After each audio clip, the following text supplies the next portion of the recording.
Dans cette partie charges, on va regarder ensemble comment renseigner vos charges et surtout comment ne pas en oublier.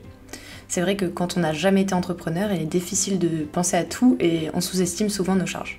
Sur Angel, on vous donne les différentes catégories pour ne pas en oublier.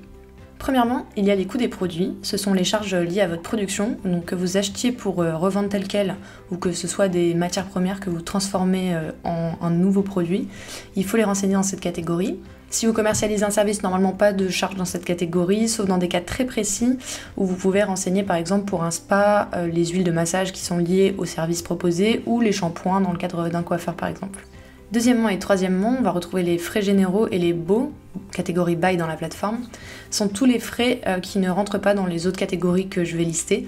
Et donc on retrouve ici la plupart des charges d'ailleurs, donc les frais de marketing, la comptabilité, l'eau, l'électricité, les assurances, mutuelles.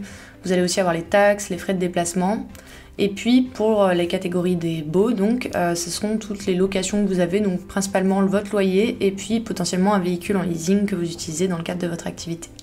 En quatrième catégorie, on retrouve les charges financières. Elles regroupent essentiellement les frais de banque, donc ça va être les frais de gestion. On va retrouver les frais de TPE lors des transactions et puis finalement les intérêts d'emprunt. Finalement, la cinquième catégorie, ce sont les salaires chargés. Comme son nom l'indique, ce sont les salaires plus les charges sociales et les charges patronales. Donc c'est encore un autre montant que le salaire brut, c'est tout ce que l'entreprise dépense pour un salarié. Et vous avez des sites comme le site du Pôle emploi qui peuvent vous aider à calculer ce montant de salaire chargé et non pas de salaire brut. Pour renseigner une charge, cliquez sur Ajouter et renseignez le nom de la charge en question. Choisissez ensuite la catégorie parmi celles que j'ai mentionnées.